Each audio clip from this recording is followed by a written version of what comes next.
Hello एमर्स, एक बार पुनः हम लोग आ गए हैं अपने लेक्चर एंड टॉपिक को आगे बढ़ाने के लिए। तो जैसा कि आप सभी लोग जानते हैं, हम लोग पढ़ रहे थे फिजिक्स और फिजिक्स में बात कर रहे थे ड्रिफ्ट वेलोसिटी की। और ड्रिफ्ट वेलोसिटी की कहानी को हम आगे बढ़ाएंगे और आगे बढ़ाते हुए स्टार्ट कर रहे हैं ड्रिफ्ट वेलोसिटी को अगेन। जैसा कि आप सभी लोग जानते हैं, ड्रिफ्ट वेलोसिटी हम लोगों ने पिछले वाले वीडियो के अंदर भी देखा है। इसको हिंदी में बोलते हैं अपवहन वेग या अनुगमन वेग।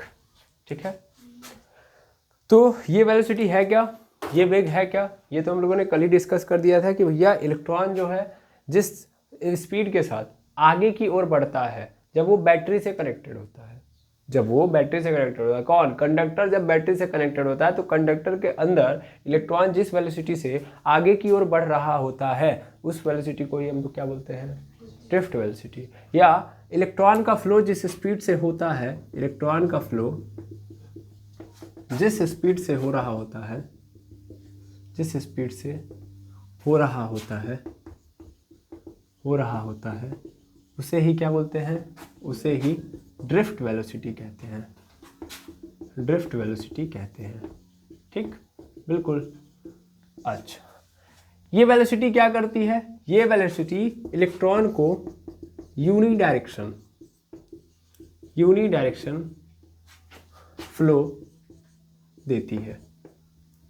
इस स्पीड के आने से यूनिडायरेक्शन फ्लो उत्पन्न होता है। यूनिडायरेक्शन मतलब एक दिशा में फ्लो होता है। ठीक है, क्लियर है, बिल्कुल। अच्छा, इस स्पीड का जो फॉर्मूला था वो क्या आया था, क्या याद है? यस आर नो, क्या याद है? हम लोगों ने पिछले क्लास में ही देखा था कैसे लाया था फॉर्मूला।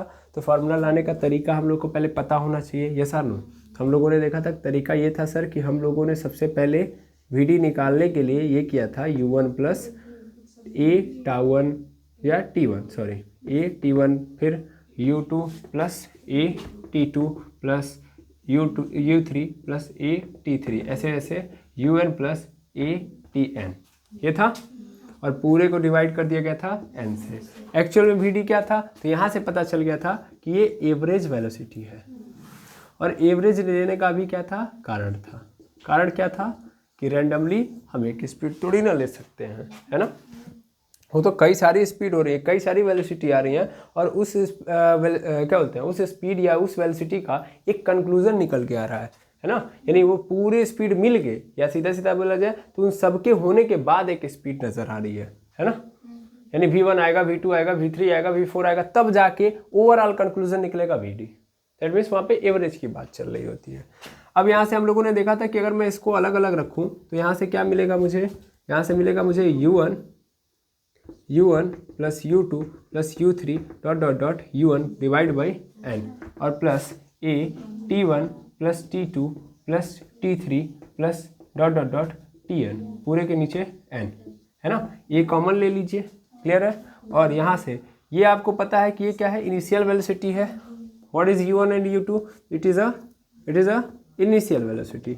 और इनिशियल वेलोसिटी क्या होगी, जीरो होगी। क्यों? क्योंकि इलेक्ट्रॉन जब टकराएगा तो उस कंडीशन में क्या हो जाएगा, उसकी स्पीड जीरो होगी। यानी जब वो शुरू करेगा, मान लीजिए ये कर्नल है, ये कर्नल है और ये इलेक्ट्रॉन है, इलेक्ट्रॉन यहाँ से टकरा गया, टकराने के बाद क्या इसकी स्पीड जीरो है। अब ये पुनः क्या एब्जॉर्ब करेगा, थर्मल एनर्जी, और थर्मल एनर्जी लेके ये क्या करेगा, आगे की ओर पुनः बढ़ेगा, क्योंकि थर्मल एनर्जी को किस में कन्वर्ट करेगा, काइनेटिक एनर्जी में। और काइनेटिक एनर्जी के बिहाफ पे ये आगे बढ़ेगा। आगे बढ़ते हुए जब शुरुआत करेगा तो उस दौरान इसकी स्पीड क्या रहेगी, जीरो। और इसी को हम लोगों ने क्या माना था, u1, ठीक है ना। यानी जो ही थर्मल एनर्जी ऑब्जर्व करता है उसके बाद जिस स्पीड से चलता है, तो पहले थर्मल एनर्जी ऑब्जर्व करेगा तो उस समय वो जीरो पे रहेगा, और उस थर्मल एनर्जी को एब्जॉर्ब करने के बाद उसकी स्पीड बढ़ेगी। समझ में आ रहा है? तो शुरुआती दौर में इसकी स्पीड क्या होगी, जीरो, और ये जीरो से स्टार्ट करेगा और आगे जाके कितनी स्पीड में कन्वर्ट हो जाएगा, 10⁵ मीटर पर सेकेंड। और 10⁵ मीटर पर सेकेंड की स्पीड तक आते आते फिर जाके कर्नल से टकरा जाएगा, फिर से स्पीड क्या हो जाएगी, जीरो। फिर थर्मल एनर्जी ऑब्जर्व करेगा तो फिर से क्या करेगा, काइनेटिक एनर्जी में कन्वर्ट करेगा। फिर उस कंडीशन में दूसरी इनिशियल वेलोसिटी हमको नजर आएगी u2। तो जब स्टार्ट कर रहा है तो जीरो स्पीड है, समझ आ रहा है। और अंततः जाते जाते इसकी स्पीड कितनी हो जा रही है, 10⁵, ऐसे चल रहा है। क्लियर है ना। अब मेनली यहाँ पे ध्यान से देखेंगे हम लोग, तो इनिशियल वेलोसिटी क्या है हमारे सामने 0। और ये इनिशियल वेलोसिटी का जब एवरेज लेंगे तो क्या मिलेगा हमको 0। मेनली हम ले भी सकते हैं, अगर सपोज करिए 10⁵ की स्पीड से अगर हम एवरेज ले भी ले रहे हैं तो टोटल ले दे के हम कहाँ पहुँचते हैं, उसी पोजीशन पे। तो इसलिए इनिशियल क्या होता है 0, इनिशियल क्या होता है 0। ये पूरा पोर्शन क्या हो गया 0 प्लस ए यहाँ पे है T1 + T2 + T3 + Tn, ये है। और ये क्या है, ये एक्चुअल में एक कर्नल से दूसरे कर्नल के बीच के टक्कर में जितना टाइम लगा है। What is the means of T1, what is the means of T। तो T का मतलब है कि ये कर्नल है, ये दूसरा कर्नल है, इस कर्नल से इस कर्नल तक पहुंचने में या इस कर्नल के बाद इस कर्नल से टकराने में जितना समय लग रहा है ना, उसी को हम लोग क्या बोल रहे हैं T है। और मैं अगर T1 T2 + T3 कर दूं तो दैट मीन्स यहाँ पे बहुत सारे कर्नलों से टकराया होगा। ये इलेक्ट्रॉन यहाँ पे टकराया, टकराने के बाद फिर यहाँ से किसी यहाँ पे एक कर्नल है, यहाँ पे आया, यहाँ पे टकराया, फिर यहाँ से फिर टकराते हुए फिर यहाँ पे पहुँचा। दैट मीन्स ये कई जगह पे टकरा रहा है ना। तो ये T1, ये T2 और ये क्या है T3 है, T1 T2 T3। और अगर मैं T1 कर दूँ + T2 कर दूँ + T3 कर दूँ और /3 कर दूँ तो ये क्या मिलेगा, एवरेज ही तो बताएगा। और यहाँ भी चीज़ें फिक्स नहीं ना है, हर जगह वेरी कर रही हैं। पहले T1 था, फिर T2 हो गया, फिर T3, यानी हर बार जो टकराने का टाइम है वो बदल रहा है। तो उस कंडीशन में हम क्या करेंगे, एवरेज लेंगे। हमने आपको बड़े अच्छे से समझाया एवरेज कब लेते हैं, जब चीज़ें वेरी कर रही होती है हर बार अगर इक्वल है तो हमको एवरेज लेने की जरूरत पड़ेगी नहीं। एवरेज इसलिए ले रहे हैं बिकॉज वेरी कर रही हैं, तो हम उस कंडीशन में क्या लेते हैं एवरेज। देखिए ए का हम कुछ नहीं ले रहे हैं बिकॉज ए ऑलवेज क्या है कांस्टेंट है, क्लियर है ना। ए यहाँ पे चेंज नहीं हो रहा है इसलिए ए का कुछ नहीं लिया जा रहा है, ए है। लेकिन T1 T2 + T3 करने का मकसद क्या है, बिकॉज वेरी कर रहा है, तो एवरेज लिया गया है। और जब मैं इसको एवरेज लूंगा तो इस पूरे की जगह पे मैं सीधा सीधा क्या लिख दूंगा टाउ, क्या लिख दूंगा टाउ। तो मेरे सामने क्या आ गया, मेरे सामने आ गया VD = A और VD = आ गया सीधा सीधा A टाउ। और इसके साथ साथ हम लोगों ने ये भी देखा था कि जब कंडक्टर के अंदर बैटरी कनेक्टेड है तो उस कंडीशन में इसके अंदर इस डायरेक्शन में क्या उत्पन्न होगी इलेक्ट्रिक फील्ड। और जो मेरा इलेक्ट्रॉन होगा, मेनली बैटरी अगर आप कनेक्ट कर लेंगे, ध्यान देंगे ये बैटरी इस तरीके से कनेक्टेड है तो इलेक्ट्रिक फील्ड की डायरेक्शन इस डायरेक्शन में होगी, है ना। पॉजिटिव से निगेटिव की ओर, ये पॉजिटिव टर्मिनल, ये निगेटिव टर्मिनल। ध्यान से सुनेंगे तो इलेक्ट्रॉन किधर से दौड़ रहा होगा, इलेक्ट्रॉन इस डायरेक्शन से दौड़ रहा होगा, है ना। इलेक्ट्रॉन की डायरेक्शन इधर और इलेक्ट्रिक फील्ड की डायरेक्शन इधर। तो ध्यान देंगे जो इलेक्ट्रिक फील्ड की डायरेक्शन होती है दैट इज कॉल्ड करंट, है ना। ये भी हम जानते हैं इलेक्ट्रिक फील्ड की डायरेक्शन को हम लोग क्या बोलते हैं करंट। इलेक्ट्रिक फील्ड की डायरेक्शन जिस ओर होती है वही करंट की डायरेक्शन कहलाती है, ठीक है। तो ये करंट की डायरेक्शन है और इलेक्ट्रॉन की डायरेक्शन किधर है, इसके अपोजिट है। तो ये इस इलेक्ट्रिक फील्ड द्वारा इस इलेक्ट्रॉन के ऊपर फोर्स लगाया जाएगा बिकॉज इलेक्ट्रॉन क्या है, इट इज अ चार्ज। और कभी भी किसी के इलेक्ट्रिक फील्ड में अगर कोई चार्ज पार्टिकल इंटर करेगा तो उसके ऊपर क्या लगेगा, फोर्स लगेगा, यानी इसके ऊपर भी क्या लग रहा है, फोर्स लग रहा है। अब वो फोर्स कितना लग रहा होगा, तो मेनली हम जानते हैं F = क्या होगा, F = हो जाएगा हमारे सामने E × E, होगा कि नहीं होगा, यस और नो। ये फोर्स कितना लग रहा होगा, इतना। अगर वेक्टर के फॉर्म में लगे तो क्या होगा, माइनस में होगा। फिर हम लोग जानते हैं कि अगर मान लीजिए फोर्स लग रहा है, थोड़ा सा यहाँ पे ले रहे हैं शॉर्टकट में, ठीक है ना, यहाँ तक आप लोगों ने निकाला है और ये थोड़ा सा शॉर्टकट में है। यहाँ पे हम जानते हैं कि F = क्या होता है, M × A। तो अगर हम A की वैल्यू निकालें तो F अपॉन क्या हो जाएगा, M हो जाएगा। मेनली F की वैल्यू हमको पता है E × E, अब पूरे के नीचे क्या हो जाएगा M, ले सकते हैं, है ना। इस चीज़ को यहाँ पे पुट कर देंगे तो मिल जाएगा VD = क्या मिल जाएगा, VD = हमको मिल जाएगा, VD = मिल जाएगा, VD = ध्यान देंगे E स्मॉल e और पूरे के नीचे M और यहाँ पे क्या होगा टाउ। ये होगा हमारे सामने ड्रिफ्ट वेलोसिटी का फार्मूला, ठीक है ना। ड्रिफ्ट वेलोसिटी का फार्मूला हम लोग यहाँ तक लाए थे। इसके बाद अभी हम इलेक्ट्रिक फील्ड को भी कन्वर्ट कर देंगे तो उसके बाद और भी चीज़ें नजर आएंगी। लेकिन फिलहाल में आई होप आपको ये समझ में आ रहा होगा कि ये यहाँ तक कहानी चली थी। ड्रिफ्ट वेलोसिटी का फार्मूला क्या होता है, E τ/m, ठीक है। अब इसमें E क्या है, it is a electric field which is generated by battery, जो बैटरी ने जनरेट किया है। E क्या है, तो ये एक इलेक्ट्रॉन का चार्ज है। M क्या है, it is a mass of electron, क्योंकि फोर्स किस पे लग रहा है, इलेक्ट्रॉन पे लग रहा है। भाई F = M में फोर्स किस पे निकाला जा रहा है, इलेक्ट्रॉन के ऊपर कितना फोर्स लग रहा है, वही ना। तो हम मास लेंगे किसका, इलेक्ट्रॉन का, और एक्सेलरेशन भी किसका लेंगे, इलेक्ट्रॉन का, बिकॉज फोर्स आया तो 100% एक्सेलरेशन आएगा, ये माना जा रहा है। तो E = F/m और E × E/m, क्लियर है। अच्छा ध्यान से समझेंगे तो E इलेक्ट्रिक फील्ड है, बैटरी द्वारा जो जनरेट किया गया है, E इलेक्ट्रॉन का चार्ज है और M क्या है, मास है। अब इसमें टाउ क्या है, टाउ है sir, it is a average time, है ना, एवरेज टाइम। एवरेज टाइम किस चीज का, ये दो सक्सेसिव कोलिजन का जो एवरेज टाइम है वो निकाला गया है, और इसको हम लोग एक ही नाम दे देते हैं डायरेक्ट, रिलैक्सेशन का टाइम। क्या बोलते हैं इसको? Relaxation time. और रिलैक्सेशन टाइम को ही टाउ से दिखाते हैं, हिंदी में इसको क्या बोलते हैं? विश्रांति काल। ठीक है, विश्रांति काल। आई होप समझ में आ रहा होगा। ठीक है, ये विश्रांति काल है। क्लियर है? तो ये कहानी हम लोगों ने पिछले क्लास में ही पढ़ ली है, जो मैंने अभी रिकैप करके दी है आपको। ठीक है, लेकिन कल की कहानी में एक मिस्ट्री वाला पोर्शन छूटा हुआ था, और वो पोर्शन ये था कि एक्सीलरेशन कहाँ से आ गया। बिकॉज हमारे अनुसार देखिए, अभी जो इलेक्ट्रॉन फ्लो कर रहा होता है हमारे घरों के अंदर, जो करंट दौड़ रहा होता है, उस दौरान जो इलेक्ट्रॉन का फ्लो होता है वो नॉन एक्सीलरेटेड होता है। कैसा होता है? Non accelerated. अब इस कहानी को समझने के लिए हमको मैक्सवेल साहब की थ्योरी समझनी पड़ती है, आखिर मैं ये बात क्यों कह रहा हूँ। ठीक है ना? तो चलिए समझते हैं मेनली उस बात को, फिर आगे बढ़ेंगे हम। ठीक, तो पहले हमको ये समझना है कि ये एक्सीलरेशन नहीं है। पहली चीज़ तो ये जान लीजिए, ये एक्सीलरेशन नहीं है, ये जानना है और इसको प्रूफ करना और समझना भी है। प्रूव हम अपनी बातों से ही करेंगे, यहाँ पे कोई डेरिवेशन नहीं करने वाले हम। ठीक है, चलिए मैं इसको मिटाऊँ, उसके बाद कहानी को स्टार्ट करते हैं।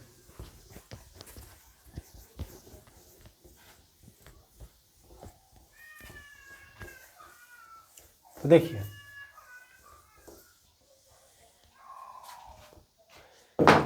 तो जैसा कि आप सभी लोग जानते हैं एक्सीलरेशन होता क्या। पहले तो एक्सीलरेशन समझिए, what is means of acceleration. Acceleration, what is acceleration? Acceleration जो सर स्पीड चेंज कर दे। स्पीड मतलब वेलोसिटी। स्पीड और वेलोसिटी में कोई चेंज नहीं होता है, मतलब सेम होती है। स्पीड और वेलोसिटी में को चेंज करे, सीधा एक मतलब समझिए, वेलोसिटी को चेंज कर दे।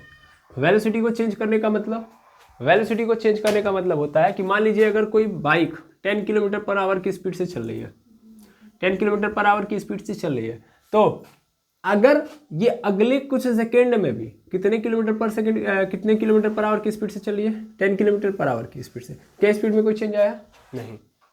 लेकिन अगर अगले कुछ सेकंड में इस 10 किलोमीटर पर आवर की स्पीड से इसकी स्पीड चेंज हो जाए और 20 किलोमीटर पर आवर आ जाए, इसका मतलब क्या आया है? इसका मतलब स्पीड में चेंज आया है। यहाँ पे चेंज आया है और यहाँ पे नो चेंज है ना, यहाँ पे नो चेंज, यहाँ पे चेंज। और अगर चेंज आया है तो इसका कारण क्या है? इसका कारण है एक्सीलरेशन। मैं बार बार इस चीज़ को बताता हूँ, गाड़ी के, बाइक के या कार के अंदर एक्सीलरेटर एक पोर्शन दिया होता है। आप गाड़ी की स्पीड तभी चेंज करते हो जब आप एक्सीलरेटर लेते हो। ठीक है ना? बाइक हो गया या कार हो गया, इन सब में एक्सीलरेटर एक पोर्शन दिया होता है। एक आपको जैसे आप पकड़ते हैं हैंडल, तो हैंडल में ही दिया होता है बाइक वगैरह में, एक साइड क्या होगा आपका? एक्सीलरेटर होगा। तो अगर आप एक्सीलरेटर लेते हो तभी बाइक की स्पीड बढ़ती है, एक्सीलरेटर कम करते हो बाइक की स्पीड घटती है। तो वो जो एक्सीलरेटर है ना, वही एक्सीलरेशन है ना? तो बाइक की स्पीड तभी कम या ज़्यादा होगी जब हम एक्सीलरेटर लेंगे, दैट मीन्स एक्सीलरेशन लेंगे। क्लियर है? Yes sir? नो? बिल्कुल, यही चीज़ मैं समझाना चाहता हूँ कि भैया एक्सीलरेशन का मतलब स्पीड में चेंज लाना, यानी स्पीड में यदि चेंज आ रही है तो एक्सीलरेशन आ रहा है। अच्छा, ध्यान से समझिएगा। तो हमारे वहाँ जो कंडक्टर है, इस कंडक्टर की भी कहानी समझिएगा। कंडक्टर के अंदर अगर हम देखें तो चारों ओर कर्नल है, उसके फ्री इलेक्ट्रॉन, कर्नल है फ्री इलेक्ट्रॉन, कर्नल है फ्री इलेक्ट्रॉन है ना? ऐसी व्यवस्था होती है अंदर। जब हम बैटरी से कनेक्ट करते हैं तो बैटरी से कनेक्ट करने से होता क्या है? अच्छा, बैटरी से कनेक्ट ना करने से पहले क्या होता है? मेनली ये होता है कि ये जो इलेक्ट्रॉन है ये एक दूसरे कर्नल से टकराते हैं। ये टकराया यहाँ पे, मतलब देखिए ये इलेक्ट्रॉन है, ये यहाँ से गया, यहाँ पे टकराया, यहाँ से टकराने के बाद यहाँ आया और फिर यहाँ से फिर वहीं पे आ जाता है। ठीक है? तो जिस पोजीशन में था उसी पोजीशन में पहुंच जाता है। ठीक, ले देखिए ये अपने पोजीशन में कोई चेंज नहीं कर पाता है, और पोजीशन में चेंज नहीं कर रहा है, दैट मीन्स कोई डिस्प्लेसमेंट नहीं हो रहा है। इलेक्ट्रॉन रैंडम मोशन कर रहा है, यादृच्छिक गति कर रहा है, और यादृच्छिक गति करने का मतलब ये वहीं पे पहुंच रहा है। मतलब ऐसा भी नहीं कि रैंडम मोशन कर रहा है और रैंडम मोशन करते हुए आगे बढ़ जाए, मतलब ऐसे जिग जिग जिग करते करते आगे बढ़ जाए। समझ रहा है? ऐसे ऊपर नीचे ऐसे करते करते आगे बढ़ जाए। अगर आप लोग देखे होंगे, दिवाली में एक पटाखा आता है जिसको हम लोग क्या बोलते हैं? आई थिंक चटाई बोलते हैं, क्या बोलते हैं? चक्री बोलते हैं। गुड, चक्री बोलते हैं। तो चक्री देखे हैं आप? चक्री क्या होता है? गोल गोल नाचता है, लेकिन नाचते हुए आगे भी बढ़ते रहता है। समझ में आ रहा है ना? वो देखते हैं ना, इधर उधर उधर ऐसे ऐसे करते रहता है, रैंडमली वो नाचते रहता है, ऐसा नो, लेकिन वो आगे भी बढ़ता है। अच्छा, चक्री तो एकदम गोल गोल आई थिंक हमको लगता है नाचता है। एक और आता है जो मेनली जिग जैग थोड़ा इधर उधर करते रहेगा और आगे भी बढ़ते रहता है, वो पड़ाके टाइप में होता है। चटाई तो होती नहीं होगी, नहीं, चटाई बिछाने वाली नहीं, वो चटाई पड़ाके जैसा कुछ नाम होता है ना। बहुत सारे उसमें लड़ियाँ लगी होती हैं, उसमें आप जलाएंगे दर दर दर दर दर दर मारते जाएगा, यानी कई सारे पड़ाके उसको ऐड करके रख दिया होगा। ठीक है, वो आप हमसे बेटर जानते होंगे। मिली यहाँ पे प्लस, यहाँ पे माइनस। तो वैसे सेम कहानी, जिग जैग मोशन कर रहा है, कैसा, रैंडम मोशन बोलो, जिग जैग मोशन बोलो, लेकिन जिग जैग मोशन करते हुए आगे नहीं बढ़ रहा है। और अगर आगे बढ़ ही नहीं रहा है, एक बात बताइए, गाड़ी है, जैसे आप समझिएगा वही कहानी है, गाड़ी है, बाइक है, और आप उसी को क्या कर रहे हैं, वहीं पर नचा रहे हैं या वहीं पर रुक रहे हैं, यह सब छोड़िए, आप एक्सीलेटर ले रहे हैं, गियर वगैरह कुछ नहीं लिए हैं, समझ में आ रहा है, तो पूरा हुए कर रहे हैं, कुछ होने वाला है नहीं, बाइक वहीं पर रह गई, समझ पा रहे हैं। तो एक्सीलरेशन आया, समझ पा रहे हैं जो मैं कहना चाह रहा हूँ। बाइक है, बाइक निकालिए अपने और उसका एक्सीलरेटर खूब लीजिए, समझ में आ रहा है। एक्सीलेटर लेते हैं, कई लोग होते हैं और गियर नहीं लगाते तो बाइक आगे बढ़ती है नहीं, आप एक्सीलेटर ले रहे हैं, बाइक आगे जा रही है नहीं। वही खेल यहाँ पे हो रहा है, मोशन हो रहा है, जिग जैग मोशन हो रहा है, दिख भी रहा है कि यहाँ पे चेंजेस भी आ रहे हैं, जैसे इस यहाँ से यहाँ तक 10⁵ मीटर पर सेकंड की स्पीड से मोशन कर रहा है, लेकिन यहाँ पे आके 0, अब देखो फिर 0 से फिर बढ़ गया, फिर 0, फिर बढ़ गया, समझ में आ रहा है। तो घट रहा है, बढ़ रहा है। अगर देखा जाए ओवरऑल तो क्या आ रहा है, ओवरऑल नहीं, अगर एक एक पोर्शन में देखा जाए तो मोशन है, मोशन मतलब एक्सीलरेशन है, स्पीड में कमी या बढ़ोतरी आ रही है, लेकिन जब हम ओवरऑल देखेंगे तो नहीं है। ओवरऑल देखने का कारण क्या है, हम ओवरऑल देख रहे हैं तो यार फिर से वहीं पे पहुंच गया जहाँ पे था।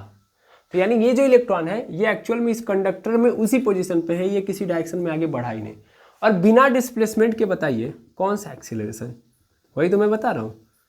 आप एक्सीलरेटर ले रहे हैं और गाड़ी आगे नहीं जा रही है, तो उस एक्सीलरेटर का क्या फ़ायदा, कोई मतलब है। एक्सीलरेटर इसीलिए तो है कि हम बहुत जल्दी आगे बढ़े, और यहाँ पे तो कुछ है ही नहीं है, यानी कोई डिस्प्लेसमेंट हो ही नहीं रहा है।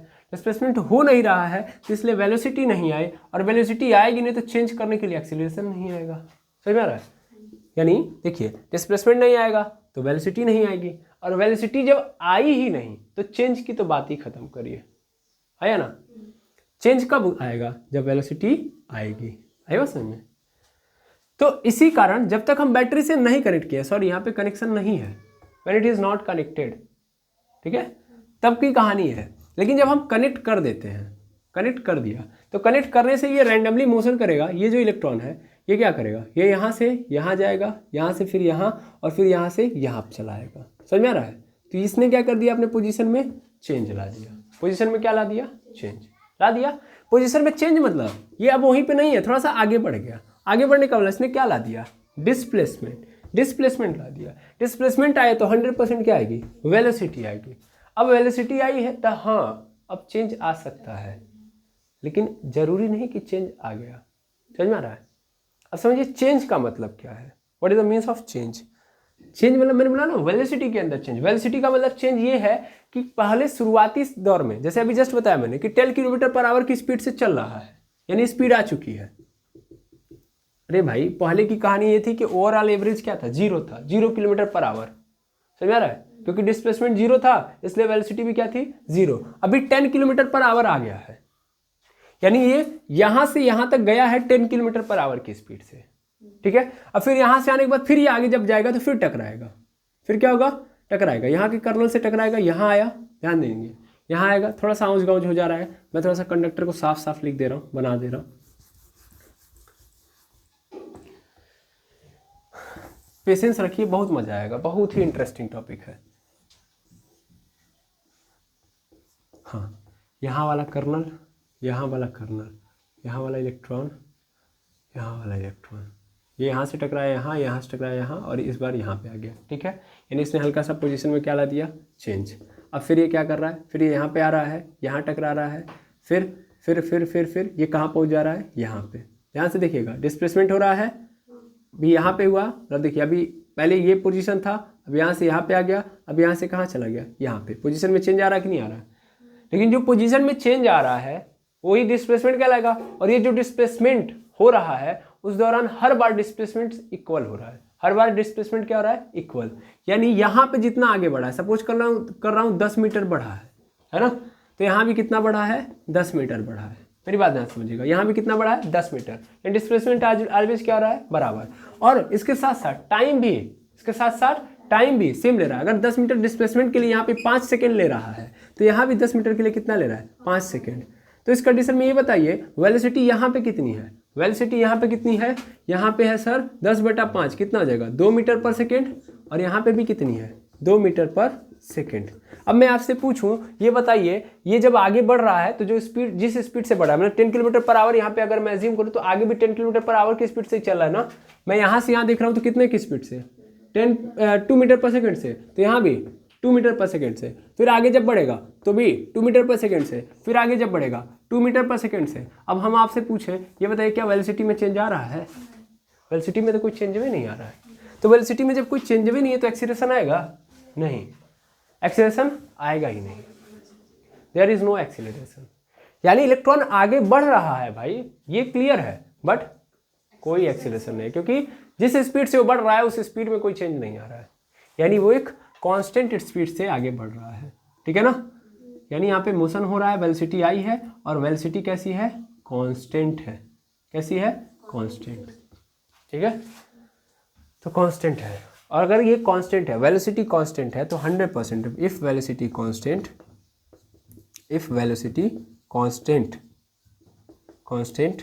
Then acceleration will be 0। 100% sure, क्योंकि एक्सीलरेशन का काम क्या है? यानी हम आगे बढ़ रहे हैं लेकिन एक्सीलरेटर अपना बढ़ा ही नहीं रहे हैं। एक बार इस बीच में ऐसे रोक दिया, 20 की स्पीड में हमारी गाड़ी चले, मतलब 20 के स्पीड पे लाके हमने एक्सीलरेशन को वहीं पे रोक दिया, मतलब एक्सीलरेटर को। अब अपना हाथ ना ऊपर कर रहे हैं ना नीचे कर रहे हैं, उसी पे ऐसे स्टॉप है। तो गाड़ी हमेशा किसकी स्पीड से चलेगी? 20 के स्पीड से। समझ में आ रहा? क्लियर है ना? यही होता है जब हम कंडक्टर को क्या करते हैं? बैटरी से जोड़ते हैं। तो क्या होता है? इलेक्ट्रॉन हमेशा कांस्टेंट स्पीड से आगे बढ़ रहा होता है, जिसको हम ड्रिफ्ट वेलोसिटी कह रहे हैं। और drift velocity is a constant velocity, और कांस्टेंट होने के कारण एक्सीलरेशन आएगा ही नहीं। समझ में आ रहा है? तो आपके मन में चल रहा वो क्या है ना? वो क्या है? देखिए, इसको समझना बहुत ज़रूरी है। ये पहले क्लियर हो गया कि कांस्टेंट चल रहा है, इसलिए क्या नहीं होगा? इसीलिए एक्सीलरेशन नहीं आएगा। यानी अभी जो आपने देखा है ये, वो एक्सीलरेशन होते हुए भी एक्सीलरेशन नहीं है। अब उसको क्यों मान लिया गया कि एक्सीलरेशन नहीं है, इसको भी समझना जरूरी है। और क्यों आखिर वो आया ये भी जान लीजिए। तो मेनली यार हुआ, जानते हैं प्रॉब्लम कहाँ से क्रिएट हुई? प्रॉब्लम यहाँ से क्रिएट हुई कि ऐसा नहीं इलेक्ट्रॉन हर बार ऐसे ही चल रहा है। मतलब यहाँ से यहाँ पे, मतलब जिस स्पीड से चलना चाहिए, मतलब यहाँ पे देखो, ये पोजीशन है इसका इनिशियल, ले लेता हूँ, इनिशियल पोजीशन है। इस इनिशियल पोजीशन से ये यहाँ पे डायरेक्ट नहीं आ रहा है, थोड़ा पकड़ना पड़ेगा। ये जो इलेक्ट्रॉन है डायरेक्ट ऐसे सीधे ई नहीं कि समय से यहाँ पे आ जाए फिर यहाँ पे ऐसे आगे बढ़ रहा है, मतलब इलेक्ट्रॉन ऐसे नहीं चल रहा है। प्रॉब्लम ये है कि जब ये इस पोजीशन से इस पोजीशन पे आ रहा है ना, तो पहले लड़ भिड़ रहा है। समझ पा रहे हैं? वो क्या कर रहा है? लड़ भिड़ रहा है। मतलब ये पहले यहाँ पे जाएगा, फिर यहाँ पे जाएगा, मतलब समझिएगा ध्यान से, और फिर यहाँ से यहाँ पे आ रहा है, ऐसे चल रहा है। प्रॉब्लम ये है।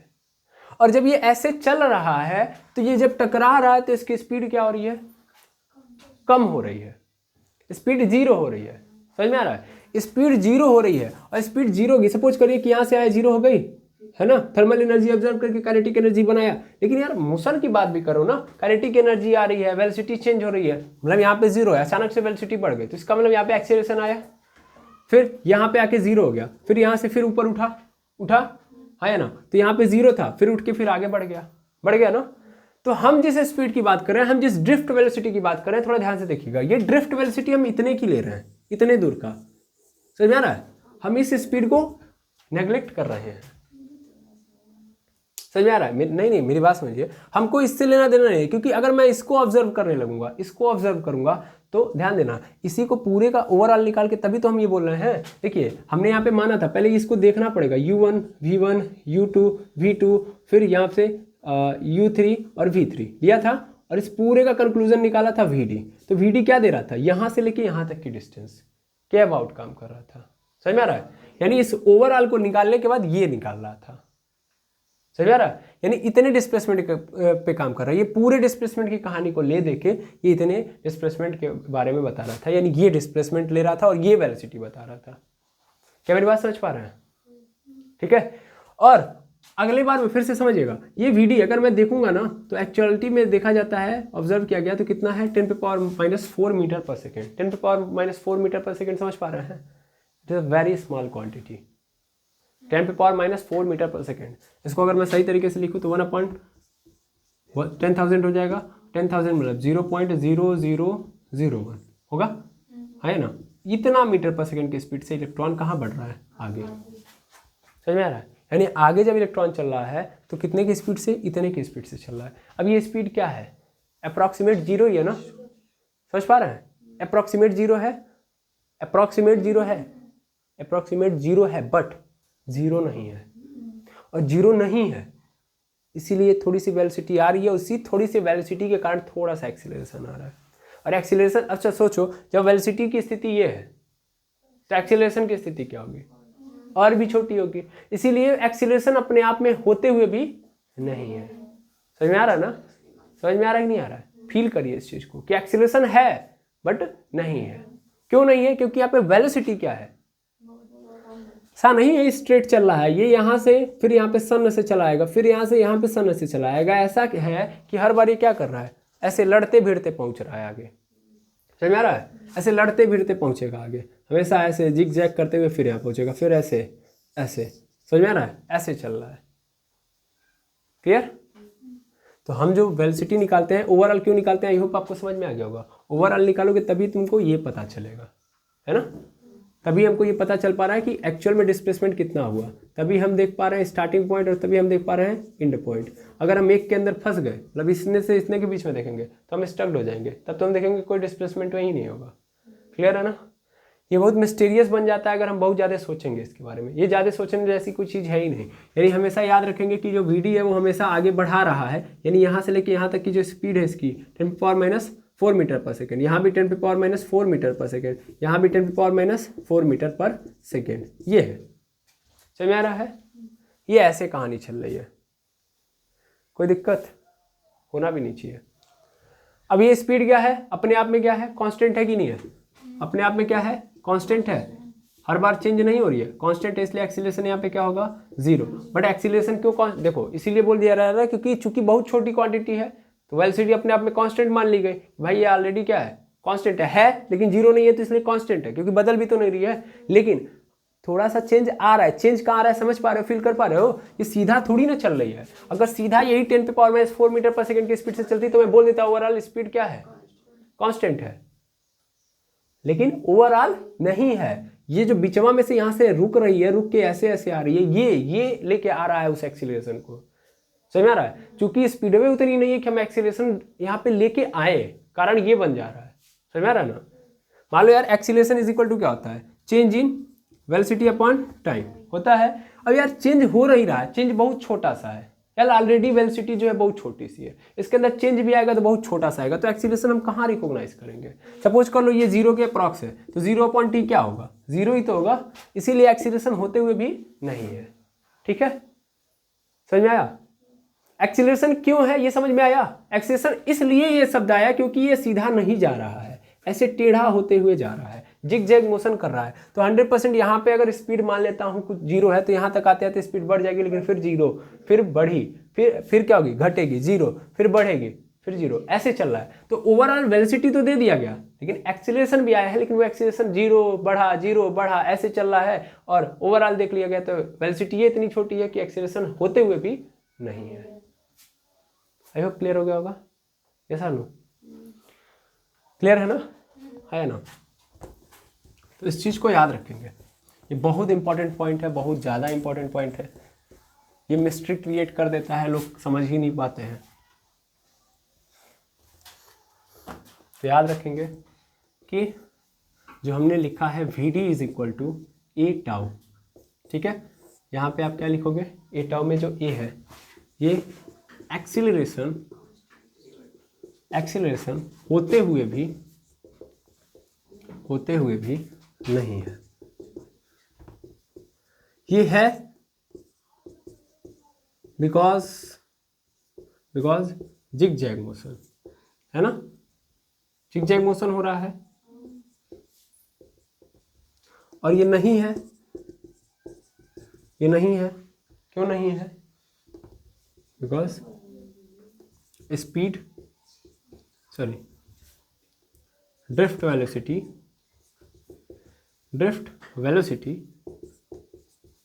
या सीधा सीधा लिख देते हैं आगे बढ़ने वाली वेलोसिटी, या और थोड़ा सा इलेक्ट्रॉन को आगे बढ़ाने वाली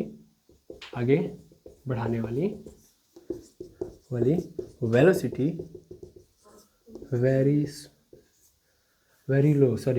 स्मॉल, नॉट स्लो, हाँ लिख सकते हैं स्लो, वेरी स्लो, ओके। और वो कितना है 10⁴ मीटर पर सेकेंड, क्लियर है? तो ये नहीं है, इसका कारण ये है, और ये है because of zigzag motion. Zigzag motion कर रहा है तो लग रहा है एक्सीलरेशन आ रहा है, वही जो इमेजिनरी टाइप में विजुअलाइजेशन है वही है, ठीक है ना, क्लियर है? ओके, ये बहुत इंपॉर्टेंट पॉइंट है, वेरी वेरी इंपॉर्टेंट पॉइंट है। एग्जाम वाला हमसे नहीं पूछेगा, समझ में आ रहा है, लेकिन हमारी आत्मा जरूर हमसे रोज पूछेगी, ठीक है, क्लियर? तो ए है नहीं है, ये क्लियर हो गया, ठीक। कहानी को आगे बढ़ाएं, ठीक। तो इतना नोट करने के बाद 2 सेकंड सांस लेंगे, फिर आगे बढ़ेंगे। चलिए अब ड्रिफ्ट वेलोसिटी की कहानी को आगे बढ़ाएं और नई नई चीज़ों को प्राप्त करें। देखिए कैसे। मेनली जैसा कि हम जानते हैं कि वी डी = हमारे सामने आया है ई टाउ अपॉन पूरे के नीचे m, ये आया है ड्रिफ्ट वेलोसिटी। अब हम ये भी जानते हैं कि जो ई होता है, ई जो होता है वो क्या रिप्रेजेंट करता है, dv/dr, जैसा नो। अगर हम इसको लिखना चाहें तो लिख सकते हैं dv/dr। चूंकि हमको मैग्नीट्यूड से मतलब है भैया, दैट मीन्स हम यहाँ पे लिख सकते हैं E = dv/dr, ठीक है। अच्छा ये dv/dr क्या, पहले ये तो समझ दो। मेनली ये मान लेता हूँ कि क्या है, कंडक्टर है, इस कंडक्टर को बैटरी से जोड़ दिया गया है, जोड़ने के बाद इसके ऊपर अच्छे खासे चार्जेस पैदा हो गए हैं, इधर से इलेक्ट्रॉन भी दौड़ते हुए पहुंच गया है, समझ में आ रहा है। इस कंडक्टर के पास ओवरऑल इलेक्ट्रिक फील्ड पैदा हो गई है। क्या पैदा हो गई है? Electric field. इलेक्ट्रिक फील्ड पैदा कैसे होती है भैया? इलेक्ट्रिक फील्ड का सिम्टम ही यही है कि चार्ज आ गया है, समझ में आ रहा है ना, क्या आ गया है? चार्ज। और चार्ज आ गया है तो दो चीज़ें ना दौड़ते हुए आती हैं, पहली तो आ ही चुकी है, अब दूसरे का नंबर है जिसका नाम है potential. Potential, what is potential? Sir potential मतलब कि अगर चार्ज आया है तो इसने इलेक्ट्रिक फील्ड पैदा किया होगा, और अगर हम इसके इलेक्ट्रिक फील्ड में हम किसी दूसरे चार्ज को लेके आएंगे तो हमें काम करना पड़ेगा, बिकॉज हम उस जो इलेक्ट्रिक फील्ड पैदा हुई है उसके अपोजिट वाले बिल्कुल नहीं सर, सेम चार्जेस लेके आएंगे, और सेम टाइप के लोग दूसरे को कभी नहीं देखना चाहेंगे, है ना। मतलब सेम बोल सकते हैं सेम फील्ड में रह रहे लोग एक दूसरे को कभी नहीं देखना चाहेंगे, बिकॉज वो एक दूसरे को कंपटीटर मानते हैं। आप किसी भी फील्ड को उठा के मतलब देख लीजिए, देखेंगे आज के डेट में कोई भी फील्ड है, जैसे चाहे वो एजुकेशन फील्ड है, तो एजुकेशन फील्ड में कोई भी एजुकेशन वाली जो कंपनियां हैं वो दूसरी कंपनी को नहीं चाहेंगे कि ग्रो करे, समझ में आ रहा है। भले ही अगली कंपनी अच्छा काम कर रही है, तो विपक्ष हर जगह मौजूद है। ये एजुकेशन जो कि सबसे पवित्र धंधा है, समझ में आ रहा है, सबसे पवित्र बिजनेस है, उसके बावजूद यहाँ भी कंपटीटर है। आप चले जाइए कहाँ पे, पॉलिटिक्स के अंदर, तो पॉलिटिक्स में तो भरे पड़े हैं, हाँ या ना। वो तो बस पार्टी बदलने की देर, मतलब दो पार्टियाँ वो तो 100%, अगर अगली पार्टी कितना भी अच्छा काम कर ले, दूसरी पार्टी को उसके अंदर कमियाँ बड़ी अच्छे तरीके से निकालने आती हैं, ठीक है। बढ़िया काम कर ले, कितनी भी बढ़िया पार्टी हो, कितनी भी मतलब अच्छे उद्देश्य हो उसके पास, लेकिन उसका विरोध जरूर होगा, और कौन करेगा? उसकी विपक्षी पार्टी। अच्छा, उसी विपक्षी पार्टी में जो नेता विरोध कर रहा है, अगर वो नेता यहाँ से उठ के उसी पार्टी में चला है, तो फिर वही नेता इसकी तारीफ भी करने लगेगा, और फिर जिस पार्टी में था, जिसका गुणगान कर रहा था, उसका विरोध करने लगेगा। दैट मीन्स ये बात ध्यान रखिएगा कि सेम फील्ड में अगर सेम टाइप के लोग आएंगे तो हमेशा विरोध करेंगे। ऐसे ही पॉजिटिव चार्ज है, इस पॉजिटिव चार्ज को जब मैं इस पॉजिटिव चार्ज के पास लेके आऊँगा तो 100% ये चाहेगा ही नहीं, बिकॉज ही क्या करेगा, ये रिपल्सन क्रिएट करेगा। रिपल्सन का मतलब ये चाहेगा ही नहीं कि मेरे पास है, ये ढकेलेगा उसको, ठीक है ना। और मुझे इसको यहाँ पे लाना है, मैंने सोच लिया कि मुझे लाना है, तो लाने के लिए मुझे क्या करना पड़ेगा, काम करना पड़ेगा। और काम कैसा करना पड़ेगा, इसके अगेंस्ट काम करना पड़ेगा। काम करना ही क्यों पड़ा, क्योंकि ये विरोध कर रहा था, ठीक है। ये भी एक अच्छी बात है, काम भी तभी होगा जब विरोध होगा। अगर हमारे वहाँ विपक्ष ना हो तो जो रूल कर रही है पार्टी वो अच्छा काम नहीं कर पाएगी। विपक्ष अगर तगड़ा है तो जो रूल कर रही है पार्टी उसको भी अच्छा काम करना ही पड़ेगा। तो विपक्ष तगड़ा होगा तभी रूल करने वाली पार्टी भी अच्छा काम करेगी। ये बहुत बड़ी बात है अगर समझा जाए तो। अगर कंपटीटर है ही नहीं तो फिर मज़ा तभी भी नहीं आएगा, है ना। अगर सिर्फ मैं ही मान लूँ कि मैं ही इस धरती पे एक अकेला टीचर हूँ, सपोज कर ले रहा हूँ, I am not a teacher, educator हूँ मैं, तो मैं मान लेता हूँ कि मैं ही एक ऐसा एजुकेटर हूँ जो पढ़ा रहा हूँ। इस धरती पे अब कोई पढ़ाने वाला बचा ही नहीं है, तो मैं जैसे चाहे वैसे पढ़ाऊँगा। समझ में आ रहा है, मन करेगा तो पढ़ाऊँगा, नहीं मन करेगा तो नहीं पढ़ाऊँगा, है कि नहीं है। लेकिन मैं आज अच्छा पढ़ाऊँगा, अच्छा सिखाऊँगा, क्योंकि मुझे पता है कि अगर मैं यहाँ पे अच्छा नहीं सिखाऊँगा तो दूसरे भी बैठे हैं जो मुझसे भी अच्छा कर जाएंगे, ठीक। चलिए, हो गया, सांसारिक ज्ञान भी यहाँ पे हम लोगों ने प्राप्त कर लिया, अध्यात्म भी आ गया। अब चलिए फिर पुनः फिजिक्स की ओर लौट चलते हैं। तो एक चार्ज के इलेक्ट्रिक फील्ड में जब दूसरे चार्ज को, सेम चार्ज है उसको लेके आते हैं तो ये रिपल्सन क्रिएट करता है और इसके अगेंस्ट मुझे काम करना पड़ता है, और वो काम जो करता हूँ उसी को हम लोग क्या बोलते हैं, पोटेंशियल बोलते हैं, ठीक है ना। वही पोटेंशियल कहलाता है। किसका, इस चार्ज का। किस चार्ज का, जिसके अगेंस्ट काम करना पड़ा।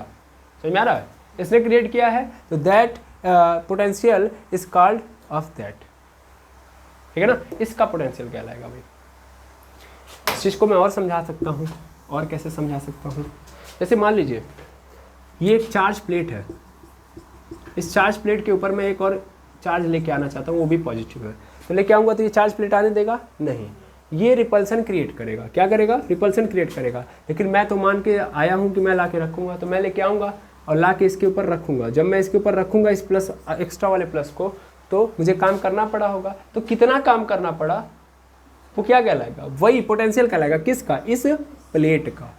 समझ में आ रहा है ना। तो इस प्लेट का जब इसके पास चार्ज आएंगे तो इसके पास क्या आएगा, पोटेंशियल आएगा। पोटेंशियल ये बताता है कि अगर मैं अब दूसरा चार्ज लाऊंगा तो मुझे कितना काम करना पड़ेगा। क्लियर है। तो वैसे ये कंडक्टर है, इस कंडक्टर के पास इलेक्ट्रिक फील्ड है, और इलेक्ट्रिक फील्ड होने के कारण इसके पास भी क्या होगा, पोटेंशियल होगा। ये आखिर क्यों रिपेल कर रहे हैं, क्योंकि इनके पास क्या है, इनके पास इलेक्ट्रिक फील्ड है। अगर इलेक्ट्रिक फील्ड ही नहीं है, मान लेते हैं कोई ऐसा चार्ज है जिसके पास इलेक्ट्रिक फील्ड है ही नहीं, तो क्या रिपल्सन क्रिएट कर पाएंगे, नहीं। मैं खत्म कर देता हूँ। अब इनके पास कोई इलेक्ट्रिक फील्ड नहीं, अब मैं कोई और चार्ज लेके आ रहा हूँ। समझ में आ रहा है। तो देखा ये जाएगा कि यह ससुरा क्या करने लगेगा, रिपल्सन क्रिएट करने लगेगा। ये क्या करेगा, ये कर ही नहीं पाएगा, है कि नहीं है। आप याद करिए, जब हम लोग पोटेंशियल और इलेक्ट्रिक फील्ड की बात कर रहे थे तो हम लोग पॉजिटिव टेस्टिंग चार्ज को ले रहे थे, जिसका कोई इलेक्ट्रिक फील्ड था ही नहीं। इससे ये फायदा होता था कि ये किसी के ऊपर कोई फोर्स नहीं लगा पाता था। जो लोग फोर्स लगाते थे सिर्फ इसके ऊपर लगाते थे, मतलब ये लोग इसके ऊपर फोर्स लगा के अपनी क्षमता दिखा रहे होते थे, और हम लोग इनकी क्षमता देखने आते थे, है ना। क्लियर है ना। तो पोटेंशियल क्या बताता है, पोटेंशियल किसी भी चार्ज कंडक्टर की क्षमता बताता है कि उसके पास कितनी क्षमता है, यानी कितने चार्जेस वो रख लिया है अपने अंदर। समझ में आ रहा है ना, यानी कितना वो बल लगा सकता है। क्लियर है। तो एक्चुअल में क्षमता दिखा रहा होता है किसी भी कंडक्टर का। और कैसे पता क्यों दिखा रहा है, क्योंकि उसके पास क्या है, इलेक्ट्रिक फील्ड है। इलेक्ट्रिक फील्ड कहाँ से आई, चार्ज के कारण। चार्ज कहाँ से आया था, बैटरी से। समझ में आ रहा है नहीं आ रहा है। तो चार्ज आया बैटरी से, बैटरी के कारण चार्ज आया, चार्ज के कारण इलेक्ट्रिक फील्ड पैदा हुआ, इलेक्ट्रिक फील्ड पैदा होगा तो पोटेंशियल तो आएगा ही आएगा। क्लियर है। यानी इस का, किसका, कंडक्टर का अपना एक पोटेंशियल होगा क्योंकि इसके पास चार्ज है। अब मैं मान लेता हूँ कि इस कंडक्टर की लंबाई कितनी है, L है ना। तो L लंबाई का कंडक्टर, इसके पास चार्ज भरे पड़े हैं तो अच्छा खासा पोटेंशियल भी होगा, है ना। अब वो पोटेंशियल किससे हम दिखाते हैं, तो सर इलेक्ट्रिक फील्ड के थ्रू हम दिखाते हैं। इलेक्ट्रिक फील्ड ये कहता है कि जितना हम पोटेंशियल के अंदर चेंज लाते हैं that is called electric field. यानी डिस्टेंस के अबाउट अगर हम किसके अंदर चेंज लेके आ रहे हैं, पोटेंशियल के अंदर चेंज लेके आ रहे हैं, तो उसी को हम लोग क्या बोलते हैं, इलेक्ट्रिक फील्ड। यानी वहाँ से हमें पता चल सकता है कि इलेक्ट्रिक फील्ड की क्षमता कितनी है। क्लियर है। ये सभी फॉर्मूले हम लोगों ने इलेक्ट्रोस्टैटिक्स के अंदर अच्छे से देखे हुए हैं। ठीक है। तो मेनली यहाँ पे dV/dr हो जाता है। इस चीज़ को अगर मैं रखूँ तो मेनली हमारा कंडक्टर छोटा तो है नहीं, L लंबाई का है, तो इसका पोटेंशियल मैं मान लेता हूँ कि कितना होगा, V। इस इलेक्ट्रिक फील्ड ई के कारण इसका जो पोटेंशियल है वो कितना है, वी, एज्यूम कर लिया मैंने। तो जो ई होगा वो क्या होगा, वो ई जो होगा वो वी होगा अपॉन एल होगा, क्योंकि डिस्टेंस टोटल कंडक्टर की कितनी है, एल है। ठीक है, आया ना। ठीक, अब मैं क्या करूँगा, इस एल को इधर भेज दूंगा तो मुझे v इज इक्वल टू क्या मिल जाएगा, ई इंटू एल। लेकिन क्यों भेजूँ, मुझे तो ई ही चाहिए था, मिल गया। सी को कहाँ चिपका देना है, यहाँ पे। तो V D is equal to क्या हो जाएगा, V D is equal to E के जगह पे क्या रख दूँ, V upon L, V upon L E tau upon पूरे के नीचे एम। इस पूरे को सही से लिख दूँ मैं तो क्या हो जाएगा, V E tau upon M L. ठीक है, ये आ गया और ये मिल गया हमको। ठीक है, ये मिल गया और ये हमारी पुनः अगेन डिफरेंस क्या बन गए, ड्रिफ्ट वेलोसिटी। यहाँ भी ड्रिफ्ट वेलोसिटी थी, यहाँ भी ड्रिफ्ट वेलोसिटी है। ये डी क्या बता रहा है, ड्रिफ्ट, डी से संबोधित किया जा रहा है ड्रिफ्ट को। ठीक है ना, क्लियर है। अच्छा, ड्रिफ्ट आप लोग एक बार और समझिएगा, जैसे कार वगैरह होता है ना, पहिए वगैरह सरकाए जाते हैं तो उसको ड्रिफ्ट बोला जाता है।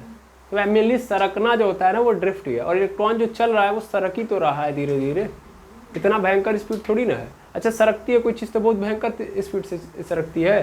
कार के पहिए सरकाए जाते हैं तो उस समय सरकते हुए उसकी स्पीड बहुत तगड़ी होती है, नहीं, स्पीड से लाया जाता है और उस पर तुरंत क्या अप्लाई कर दिया जाता है, ब्रेक, और ब्रेक लगाने से क्या होता है, सरक जाता है वो। ठीक है ना, और वो जो सरकता है उसकी स्पीड बहुत ज़्यादा नहीं होती, सरकते उस समय उसकी स्पीड बहुत ज़्यादा नहीं होती है। तो वही कारण है, इलेक्ट्रॉन भी चूँकि स्लो स्लो चल रहा है इसलिए इसका भी नाम क्या रख दिया गया, ड्रिफ्ट वेलोसिटी, सरकते हुए चल रहा है ये। ठीक है, अच्छा, अब यहाँ तक की बात तो हो गई। अब कहानी को थोड़ा और आगे बढ़ाएं, तो मेनली हम इस कंडक्टर को ले रहे हैं, अब थोड़ा एनालिसिस करते हैं अच्छे से। ये रहा कंडक्टर, इसके अंदर इलेक्ट्रॉन जा रहे हैं। अब मैं हमें याद क्या रखना है कि इसमें बैटरी मैंने एक पहले से कनेक्टेड रखी है। अब बैटरी हर जगह कनेक्टेड होगी। ठीक है, अगर बैटरी कनेक्टेड है तो इलेक्ट्रिक फील्ड की डायरेक्शन इस डायरेक्शन में होगी और इलेक्ट्रॉन इधर से जा रहे होंगे। तो इलेक्ट्रॉन एक दो तो जा नहीं रहोगे, असंख्य इलेक्ट्रॉन जा रहे होंगे, है ना। तो ये असंख्य इलेक्ट्रॉन सपोज कर ले रहा हूँ कि अभी यहाँ पे हैं, कहाँ पे हैं, यहाँ पे। ये टी समय में, कितने समय में, डेल्टा टी टाइम में, ये इस पोजीशन से क्या यहीं पे रहेंगे, नहीं सर, यहाँ पे आ जाएंगे, यस सर नो, अरे हाँ ना बोलिएगा। इलेक्ट्रॉन ये कहाँ पे आ जाएंगे, यहाँ पे आ जाएंगे। अरे भाई बैटरी से कनेक्टेड है तो इलेक्ट्रॉन मोशन तो करेंगे ना। अभी सपोज कर ले रहा हूँ कि अभी यहाँ पे है, तो कुछ समय बाद कहाँ पे रहेंगे, यहाँ पे रहेंगे। ठीक, अगर आपसे पूछा जाए कि इन्होंने टी समय में कितना डिस्टेंस ट्रेवल किया है, क्या आप बता सकते हैं?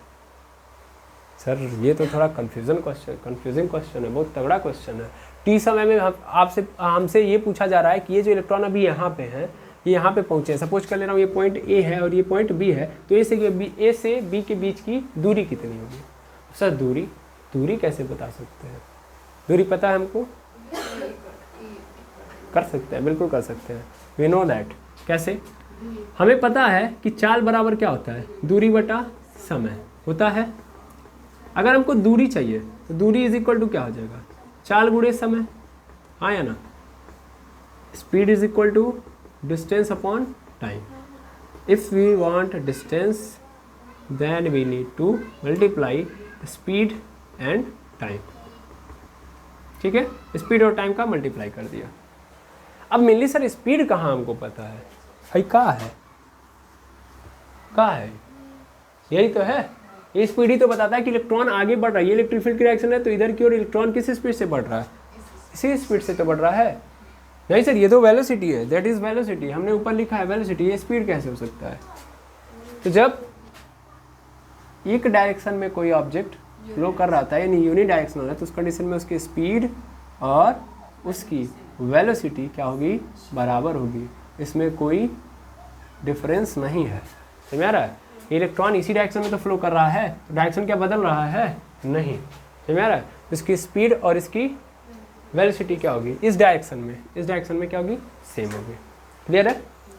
तो इस कंडीशन में हमको पता चल गया क्या कि स्पीड क्या है, वी है, और टाइम कितना लग रहा है, डेल्टा टी।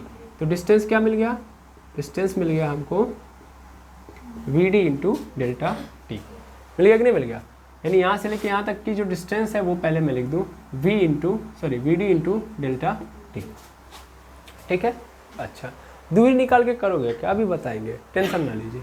मेनली हम जानते हैं कि ये मान लीजिए कंडक्टर है, तो कंडक्टर कैसा होगा? कंडक्टर का अपना कोई एरिया होगा, क्रॉस सेक्शनल एरिया होगा कि नहीं होगा?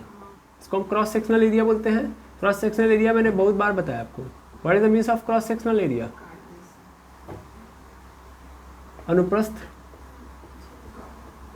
पर दिख रहा है, काट का क्षेत्रफल। ठीक है, क्या करना है आपको? ये जो मान लेता हूँ यही कंडक्टर है, ये वायर है, इसको बीच से ऐसे क्या कर दीजिए, कट कर दीजिए। और कट करने के बाद सामने से देखिए तो जो एरिया नजर आएगा that is called cross sectional area. दिख भी रहा है काट का क्षेत्रफल, काट दो उसके बाद देखो क्षेत्रफल, बात खत्म। ठीक है ना, क्लियर है? क्रॉस कर दो, क्रॉस कर दो और उसके बाद क्षेत्रफल देखो। क्लियर है? बस हिंदी इंग्लिश दोनों से पकड़ के रखिएगा। अच्छा, तो मैं मान लेता हूँ कि ये कंडक्टर है, इसका क्रॉस सेक्शनल एरिया कितना है? ए है। अब इसको ए और बी मत लीजिएगा, ठीक है, इसको एक्स और वाई ले लीजिए। ठीक है, क्रॉस सेक्शनल एरिया मिल गया हमको ए। ठीक, अच्छा अब मैं अगर आपसे पूछूं, ये बताइए कि जब ये इलेक्ट्रॉन यहाँ से यहाँ पे गया होगा, ये इलेक्ट्रॉन मतलब ये वाले जो इलेक्ट्रॉन है यहाँ से यहाँ पे आए हैं, एक्स से वाई पे आए होंगे, तो इनके पीछे भी इलेक्ट्रॉन होंगे कि नहीं होंगे? ये जो आप सीरीज देख रहे हो पूरे में भरी पड़ी होगी, है ना? इलेक्ट्रॉनों की ऐसे कहानी चल रही होगी, ऐसे इलेक्ट्रॉन भरे पड़े होंगे, है ना? ध्यान से ऑब्जर्व करिएगा, मेरी बातें बड़े अच्छे से समझिएगा। ऐसे चल रहा होगा। ये जब आएगा आगे तो इसके साथ साथ इसके पीछे वाले भी आगे आ रहे होंगे, है ना? इतना तो फील आ ही गया होगा, क्योंकि पीछे रिपल्सन क्रिएट हो रहा है तो ये भगा रहे हैं, तो ये भी साथ साथ इनके भी पीछे इलेक्ट्रॉन पड़े तो वो भी भाग रहे हैं। मतलब सपोज करिए ये वाला जो इलेक्ट्रॉन है, ये वाली जो लाइन है, ये इसके ऊपर रिपल्सन क्रिएट कर रहा है आगे जाने के लिए, तो इसके पीछे ये वो लोग हैं, ये लोग भी इसके ऊपर रिपल्सन क्रिएट कर रहे हैं, तो साथों साथ चल रहे हैं सब, स्पीड सबकी बराबर है। तो जब ये यहाँ से यहाँ आएगा तो उस दौरान ये पूरा का पूरा जो दूरी आपने अभी तक देखा, यहाँ भी इलेक्ट्रॉन भर चुके होंगे, हाँ या ना? मेरी बात ध्यान से सुनते जाएंगे। क्लियर है? भर गए होंगे। अगर हमसे पूछा जाए कि ये जो इतनी दूरी है, इतनी दूरी में ये बताइए कि कितने इलेक्ट्रॉन होंगे? ये जो इतनी डिस्टेंस आपको दिख रही है ना, एक्स से लेके वाई तक, इस पूरे में एक्स से लेके वाई तक में टोटल इलेक्ट्रॉनों की संख्या बताइए। क्या हम बता सकते हैं? क्या हम बता सकते हैं? अच्छा, ये यहाँ से लेके एक्स से लेके वाई तक हमसे पूछ दिया, जैसे ये सपोज कर लीजिए, ये है ना, ये है पोर्शन, तो मान लीजिए यहाँ से लेके यहाँ तक है। हमसे पूछा जाए कि कितने नंबर ऑफ पार्टिकल है, मैं यहाँ पे मार्किंग पहले कर दूं। हमसे पूछा जाए कि अरे देखिए यहाँ से लेके यहाँ तक मार्किंग की गया है, यहाँ से लेके यहाँ तक कितने नंबर ऑफ पार्टिकल हैं हमको बताना है। तो हम यहाँ से लेके यहाँ तक नहीं बता सकते ना, बता सकते हैं। एक्चुअल में हमें क्या करना पड़ेगा, ये पूरा का पूरा एरिया लेना पड़ेगा। अब पूरा का पूरा एरिया नहीं है सर, ये तो 3D में है, तो इसका मतलब इसका क्या होगा, वॉल्यूम। हम ये देखना चाहते हैं कि इतने में कितना क्या है, इतने में कितने पार्टिकल हैं, और यहाँ पे हमको किसकी सहायता लेनी पड़ेगी, वॉल्यूम की। वॉल्यूम की क्यों लेनी पड़ेगी, because it is a 3D object. जो हमारा क्या बोलते हैं कंडक्टर होगा, वो कंडक्टर भी कैसा होगा, 3D में होगा। 3D में होगा तो इस कंडीशन में हम क्या करेंगे, उसका वॉल्यूम निकालेंगे, और वॉल्यूम निकालेंगे तब हमें पता चलेगा कि इतनी दूर में कितने इलेक्ट्रॉन होंगे, क्योंकि आयतन ही बताता है कि कितने लोग उसके अंदर एडजस्टेड है ना? आयतन क्या बताता है? जैसे हम घर का आयतन निकालना है तो घर का आयतन निकालें। जैसे सपोज करिए कि हमें ये पता करना हो कि ये जो घर हमारा बना है इसके अंदर भूसा रखना है, कितना भूसा रखा सकता है, तो इसके लिए हमको क्या करना पड़ेगा, आयतन निकालना पड़ेगा। आयतन ये बताएगा कि इस पूरे कमरे के अंदर जगह कितनी है, और उस अनुसार हम क्या कर सकते हैं,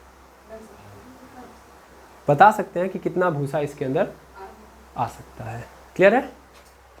तो वैसे ही हमें भी इस पूरे का क्या निकालना पड़ेगा, आयतन, और आयतन पता चल जाएगा तो हम ये बता सकते हैं टोटल नंबर ऑफ इलेक्ट्रॉन कितने होंगे। ठीक है? अच्छा, अगर हम बात करें इसके आयतन की, तो इतना आयतन कितना होगा, यहाँ से लेके आयतन, मतलब अब हमको ये पता चल गया ना कि अगर हम यहाँ से लेके यहाँ तक देखें तो हमको यहाँ से यहाँ तक लेके आयतन निकालना पड़ेगा। आयतन पता रहेगा तो हमको ये पता रहेगा जगह कितनी है, और जगह जब पता रहेगा तो हम उस अनुसार क्या निकाल सकते हैं कि इलेक्ट्रॉन कितने हैं, ये बता कर सकते हैं। सबसे पहले मैं x से लेके y तक, x से y तक का आयतन, क्रॉस सेक्शन का आयतन, क्रॉस सेक्शन का आयतन मतलब समझ पा रहे हैं? नहीं समझ, कट दीजिए, x से लेके y तक काट के अलग कर दीजिए और उतने का क्या निकालिए, आयतन। तो वही लिखा गया x से y तक के क्रॉस सेक्शन का आयतन, आयतन यानी वॉल्यूम। ठीक है, अब मैं अगर निकालूं तो कितना होगा, तो वॉल्यूम इज इक्वल टू क्या होता है, लंबाई यानी L into B into H, ये होता है L into B into H. अच्छा ये L हमको पता है क्या, हाँ सर L पता है V D into delta T, यही तो है, उस क्रॉस सेक्शन की लंबाई इतनी है, और बी इंटू एच तो विथ और हाइट, तो सर विथ और हाइट तो एरिया बता देगा, है ना। तो इस कंडीशन में हम क्या ले लेंगे यहाँ पे, एरिया। तो हमको ये पता चल जाएगा x से लेके y तक के क्रॉस सेक्शन का जो वॉल्यूम है वो कितना है, A V D delta T, पता चल गया, यानी ये पता चल गया जगह कितना है। ठीक है, अब हम ये देखेंगे, अब हम क्या देखेंगे, अब हम ये देखेंगे कि देखिए जब कभी भी हमको निकालना होता है, ये पता करना होता है कि कितने आएंगे, तो सबसे पहला काम हम ये करते हैं कि जैसे मान लीजिए हमको ये पता करना है कि इसके अंदर कितना आएगा भूसा, तो सबसे पहला काम हम ये करते हैं, ये देखते हैं कि मतलब ये पता चल गया, पहले एक सेकंड रुकिए, हमको ये पता चल गया जगह कितनी है।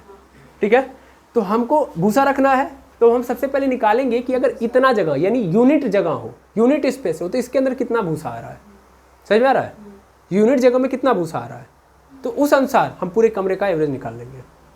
कैसे कैसे सर, जैसे हमको पता चल गया कि इस कमरे का जो वॉल्यूम है वो 32 मीटर क्यूब है, कितना है 32 मीटर क्यूब है, रैंडमली मेरे माइंड में आ गया, बस मैंने बोल दिया 32 मीटर क्यूब है। अब मुझे ये पता करना है कि इसमें कितना भूसा आएगा, तो सबसे पहला काम हम क्या करेंगे, 1 मीटर क्यूब के अंदर देखेंगे कितना भूसा आ रहा है, समझ में आ रहा है, यानी यूनिट वाला काम करेंगे, यूनिट की कहानी स्टार्ट करेंगे। 1 मीटर क्यूब के अंदर अगर मान लीजिए पता चल जाए कि इतना भूसा आ रहा है, 1 मीटर क्यूब में पता चल जाए कि इतना भूसा आ रहा है, तो बस उसमें 32 से गुणा कर देना है। सपोज कर लेना कि 1 मीटर क्यूब में मैं मान लेता हूँ कि मेरा 10 किलो भूसा आ गया, कितना भूसा 10 किलो, तो 32 मीटर क्यूब है, उसके अंदर कितना आएगा 10 गुणे 32, यानी कितना आ जाएगा 320 किलोग्राम भूसा आ जाएगा, खत्म है या ना। हमें ये पता चल चुका है कि इस क्रॉस सेक्शन के अंदर का वॉल्यूम कितना है, इतना है। तो हम सबसे पहले ये देखेंगे कि यूनिट वॉल्यूम में कितना इलेक्ट्रॉन आ सकता है, तब ना हम करेंगे इतने में कितना इलेक्ट्रॉन आएगा। क्या कोई दुविधा है? नहीं ना।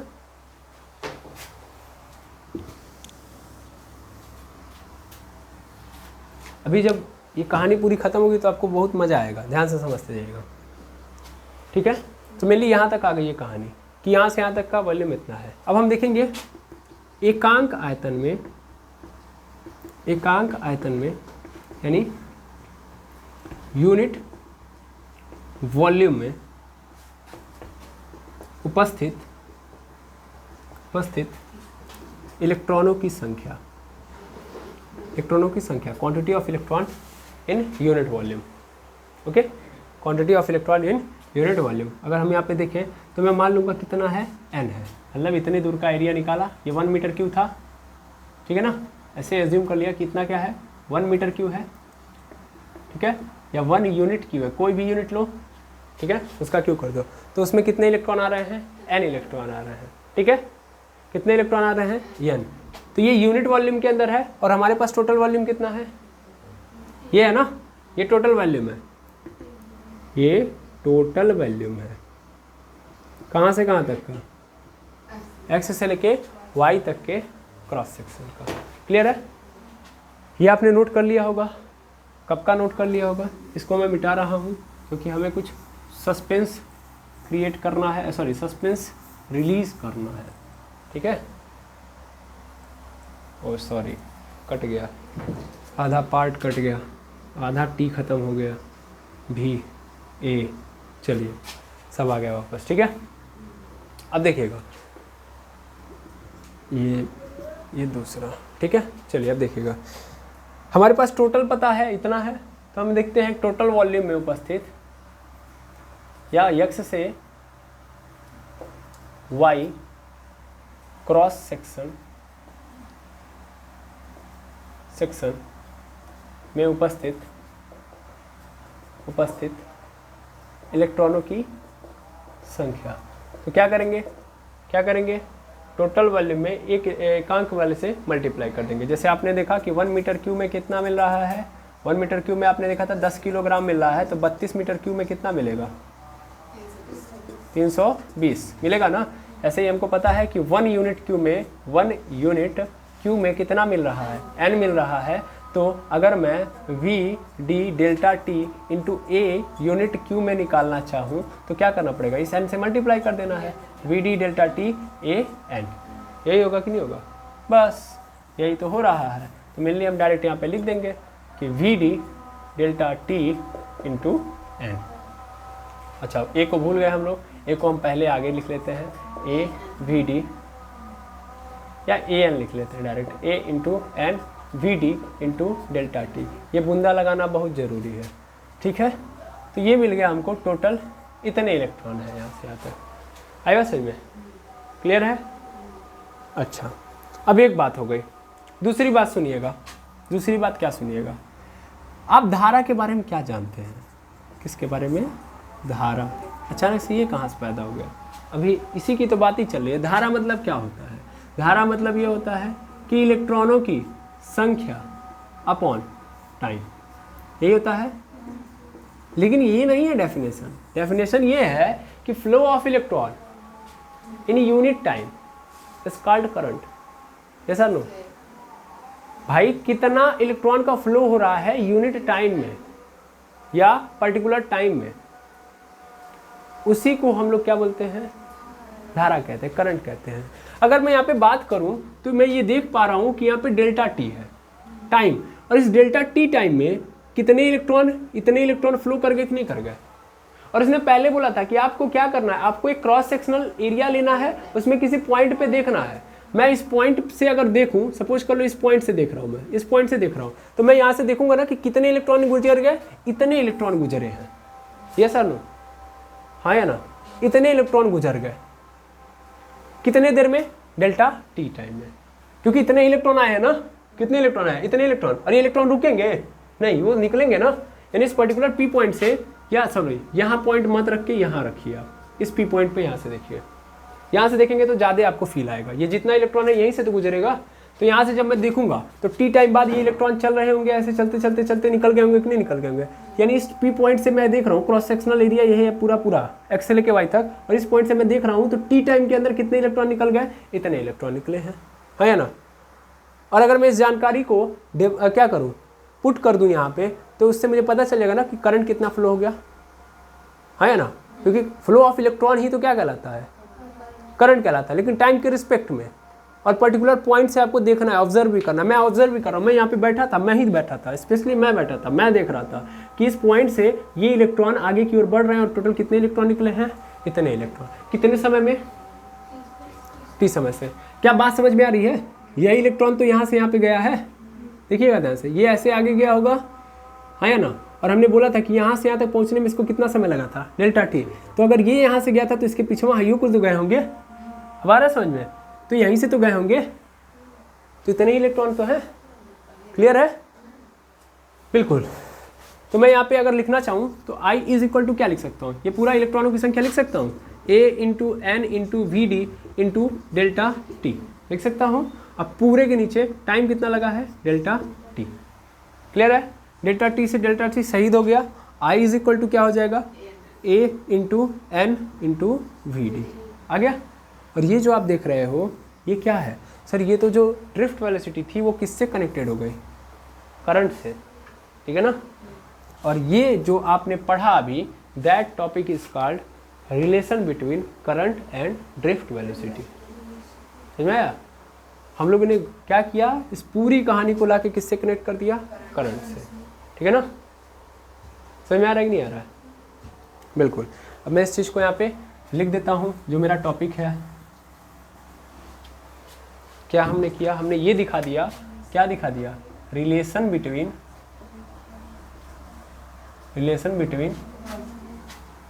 I एंड VD, ठीक है। VD और I के बीच में रिलेशन दिख रहा है, गुड। ये मिल गया। थोड़ा और रिलेशन मजबूत करें, वीडी को गायब करें, ठीक है ना। याद रखिएगा, बहुत ज़रूरी है, अदरवाइज आप कंफ्यूज हो गए तो कहानी खत्म। कंफ्यूज क्या होंगे, भूल जाएंगे। कंफ्यूज होने वाली बात ही नहीं है इसमें, भूल जाएंगे आप, है ना, भूलिएगा मत।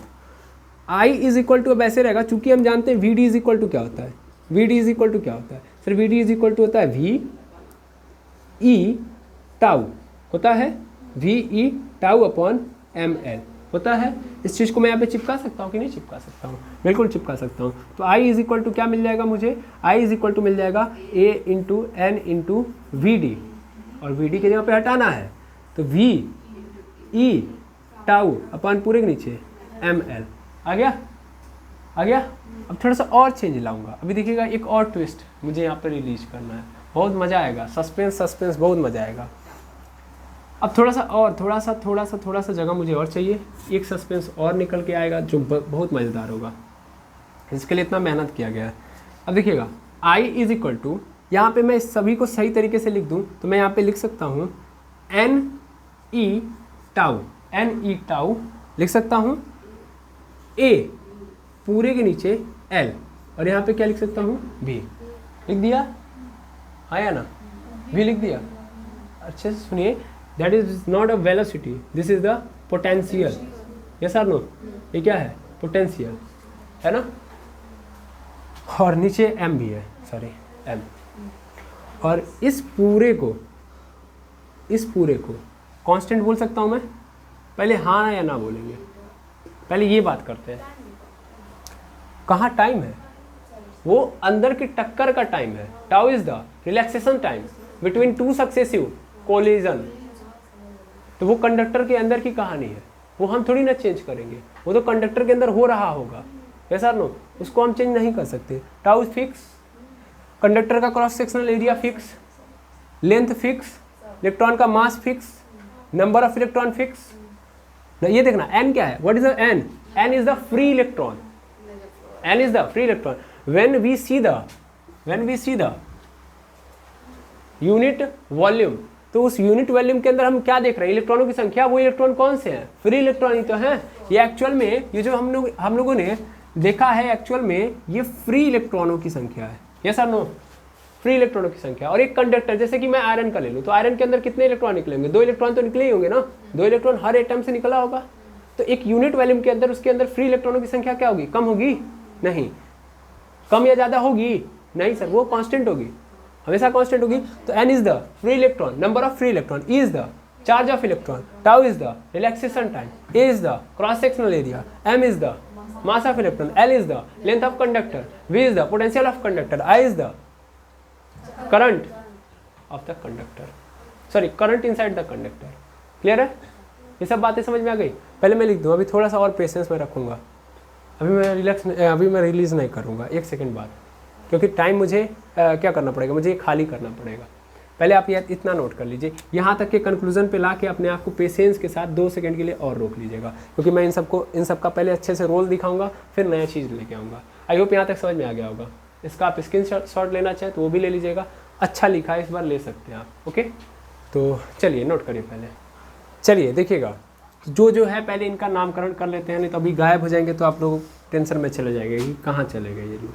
N is the free electron, free electron presence in conductor, ठीक है, यानी चालक के अंदर उपस्थित मुक्त इलेक्ट्रॉन, चालक में उपस्थित मुक्त इलेक्ट्रॉन, ठीक है। उसके बाद क्या है, टाउ रिलैक्सेशन टाइम है, और ये भी रिलैक्सेशन टाइम एवरेज है, ठीक है ना, एवरेज रिलैक्सेशन टाइम, एवरेज लेके आया था ना, रिलैक्सेशन टाइम। औसत विश्रांति काल, औसत विश्रांति काल। फिर ये क्या है, इट इज़ द अनुप्रस्थ काट का क्षेत्रफल, अनुप्रस्थ काट का क्षेत्रफल, cross sectional area, cross sectional area of conductor. ये चालक का आगे डाल लीजिएगा, चालक का अनुप्रस्थ काट का क्षेत्रफल। उसके बाद फिर क्या है, m क्या है, m is the mass of electron, mass of electron यानी इलेक्ट्रॉन का द्रव्यमान, इलेक्ट्रॉन का द्रव्यमान। उसके साथ साथ अब क्या बचा है, E है, E is the charge of electron, charge of electron यानी इलेक्ट्रॉन का आवेश, इलेक्ट्रॉन का आवेश, ठीक है। और फिर आता है V, V क्या है, V is the potential of conductor, potential of conductor, conductor यानी चालक का विभव, चालक द्वारा उत्पन्न विभव, ठीक है। और कुछ तो बचा नहीं है। और I is the current inside conductor, current inside conductor, Hindi वाले माफ़ कर देंगे हमको, ये धारा है बस। N सबसे ऊपर है, N सबसे ऊपर है, अच्छा L, सॉरी L तो लिखा ही नहीं, यहाँ पे है जगह, यहाँ पे लिख देते हैं। L is the length of conductor, length of conductor यानी चालक की लंबाई, ठीक है, चालक की लंबाई। तो टोटल मैंने सिंबल का मतलब बता दिया, भूलिएगा मत, ठीक है। ये इम्पोर्टेंट है, ये फॉर्मूला भी इम्पोर्टेंट है और ये भी इम्पोर्टेंट है, ठीक। अब कहानी में वक्त आ चुका है उस सस्पेंस को रिलीज करने का, ठीक है।